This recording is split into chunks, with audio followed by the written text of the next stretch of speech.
The power of Christ compels you.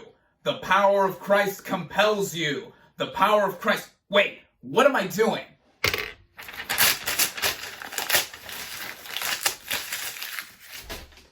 There.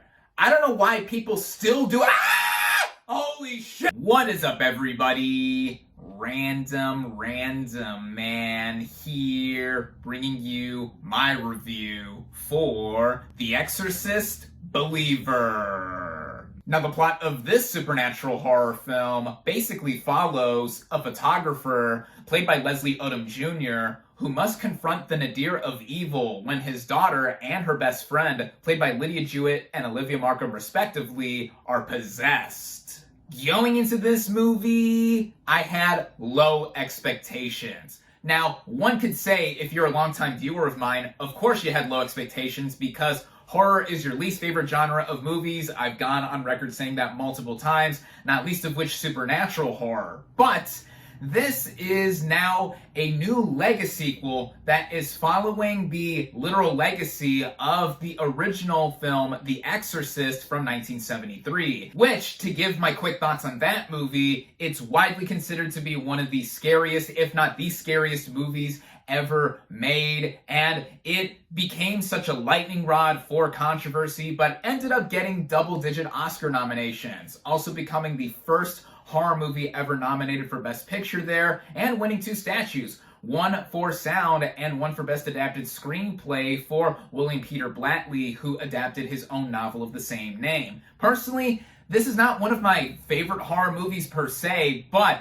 the greatness in it is brimming throughout. And viewing it in today's eyes, I went back to it several days ago with the theatrical cut specifically. I view it more as a drama with horror elements that literally slowly creep up later on in the movie with the famous final third act. And yeah, this film is legendary for all the right reasons. That first film is the only one of the series I ever saw, as the second movie I heard is one of the worst sequels ever made to one of the best movies ever made. The third film, which was actually written and directed by Blatty, got mixed reactions initially, but has since been reappraised and gotten a cult following, becoming a fan favorite. Then there were 2 standalone prequels that tried to be proper predecessors to the 1973 film. There was also a TV show starring Gina Davis as an adult Reagan. And now we have this legasequel, which by my count now is the 4th time the original movie is now trying to be properly followed up with as well, retconning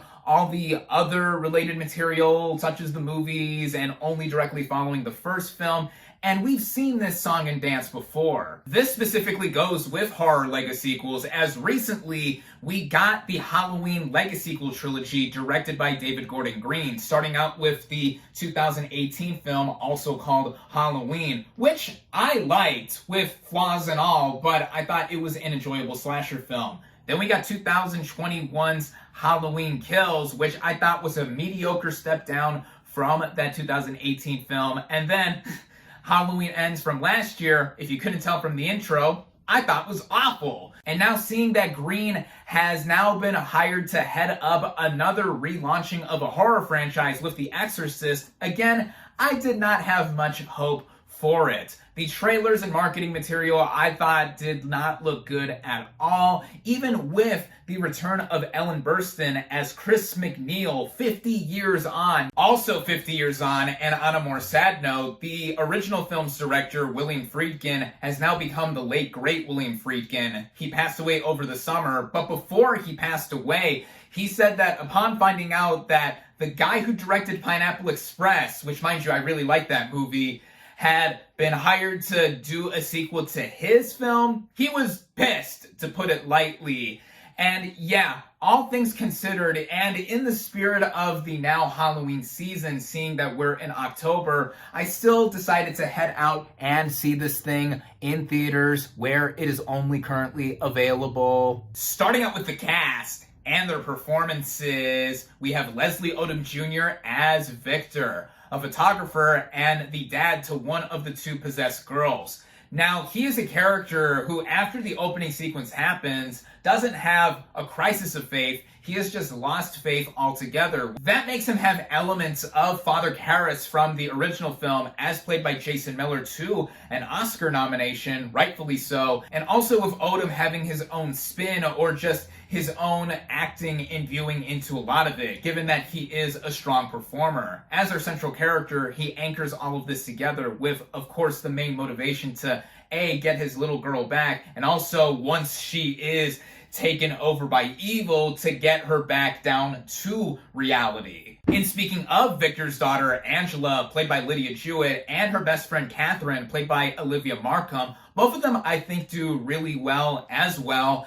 especially later on once they do come back possessed after wandering off in the woods, and the physicality both of them have to bring, similarly to what Linda Blair did to her Oscar-nominated turn in the original film. It's here, and it's not just necessarily a gimmick to see young actresses like these say and do unspeakable things with makeup and prosthetics on them. Other supporting players include Jennifer Nettles and Norbert Leo Butz as the parents to Catherine, and they do as much as they're able to with the material, just basically being the worried or paranoid parents to Catherine, trying to get her back, and of course trying to deal with all of this happening to their daughter as well.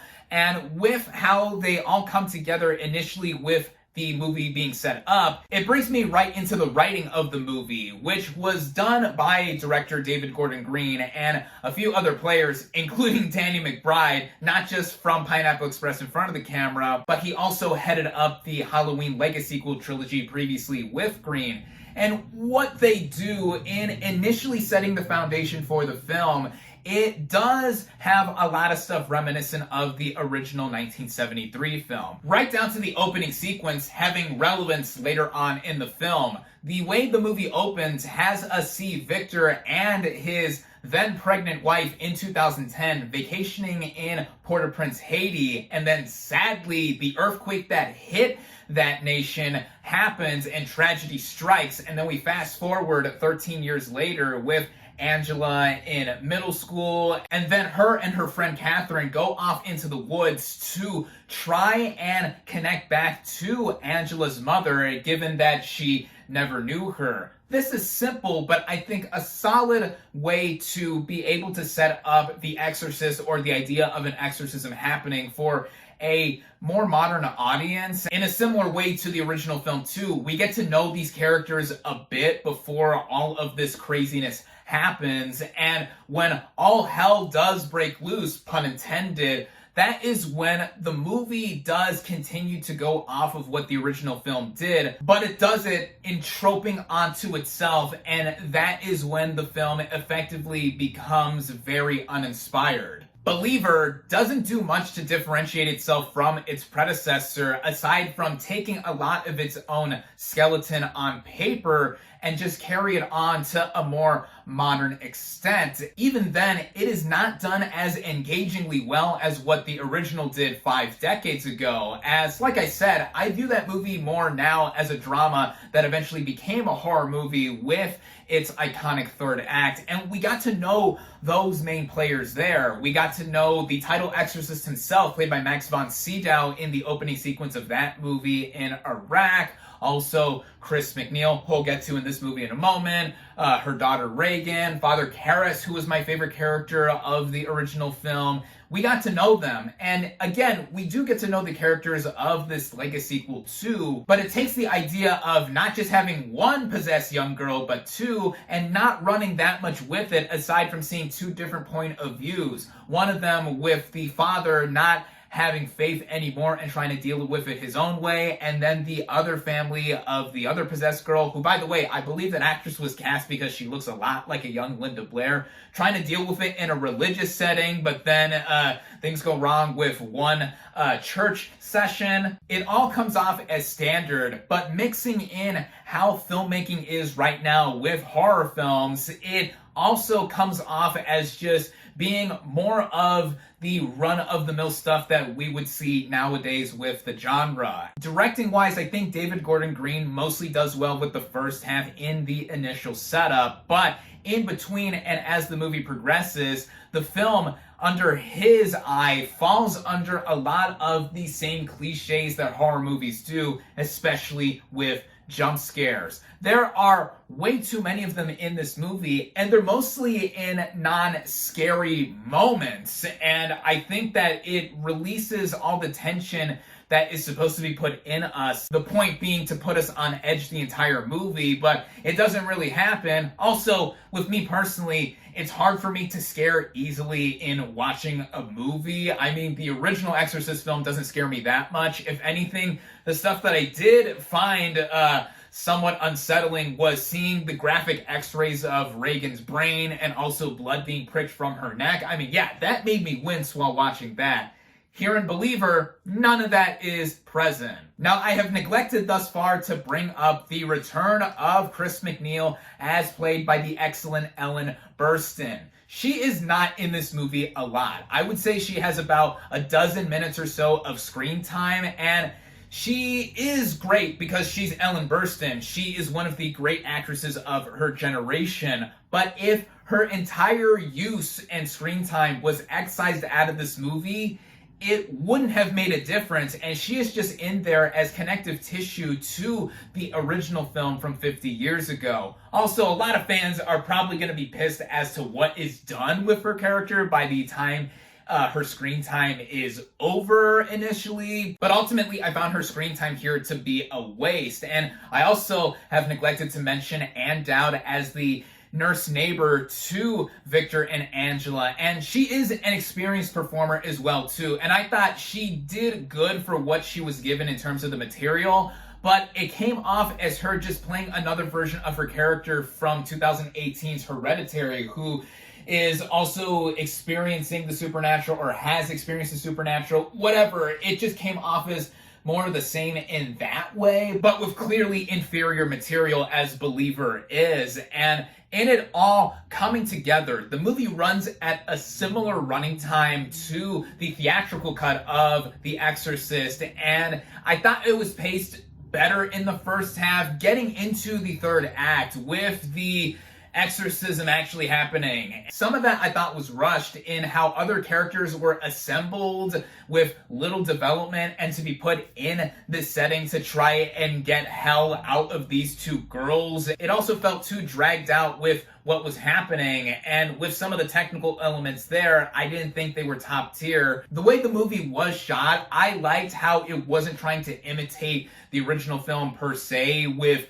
certain choices visually. Of course, there are callbacks to certain things and elements from the 1973 film, but with certain shots, like visual effects wise, the movie was made on $30 million as a budget. There were visual effects like cars in the initial Haitian earthquake sequence that I thought, yeah, that's not a real car. And then way later on, towards the end of the movie, with the main exorcism scene, fire looked like was not actually there with other objects moving or backgrounds. It's obvious the movie was made on a lower budget, and Blumhouse was behind this movie, and they pride themselves on making horror films on the cheap, but with certain moments like those, it was obvious to me, even with the rest of the movie mostly looking like it was shot in actual places. And with how the movie's cut together, again, some of the editing suffers because of it trying to use jump scares, also playing up the sound. Audio-wise too, I like that the original score was not trying to imitate what the 1973 film did too. The main theme of that movie is not used until the end of the movie when the end credits begin, but it's not a very inspired score either. When it is all said and done, by the way, there is a literal last-minute cameo right before the end credits start, and you know who this person is. Even if you have no idea who I'm talking about, you know who this is. When it is all said and done, The Exorcist Believer is a below-average horror film that, in theory, is made worse by how it is connected to one of the best horror movies ever made. For me, I wasn't offended like a lot of other people are when reviewing this movie. I mean, this movie is just getting exorcised by people left and right. I wasn't offended with a capital O, but I did not enjoy the experience either, as I saw this movie as being such a lackluster legasequel that tiredly tropes on itself without soul, which is what makes this latest attempt to continue the legacy of the franchise stick out even more too, because with what that first film did. And here on its own, you could say that Believer, if it was titled something else, or if it wasn't connected to the original film, like if Chris McNeil was completely taken out of it, it wouldn't be looked down upon so harshly. I will say that I did enjoy this film more than Green's Halloween Ends, but that's not a considerable compliment. This is supposed to be the first in a legasequel trilogy for The Exorcist, with the next film, Deceiver, slated to be out in 2025, but after how this film came out to be and it looking like it's not going to blow up the box office, that ended right there. I also can't believe that $400 million were coughed up for the rights to this movie to try to do the same thing with Halloween/Michael Myers. And yeah, it should be clear by now that any attempt to try to get the evil out of making any proper follow-ups to the first Exorcist film should be left well enough alone, as it's clear I did not like this one. And even if you're a horror fan, just go back and watch the original Exorcist or just about any other horror classic if you're in the mood for this current spooky season. With Believer, this does not get a recommendation. My final verdict for The Exorcist Believer is 2 out of 5 stars.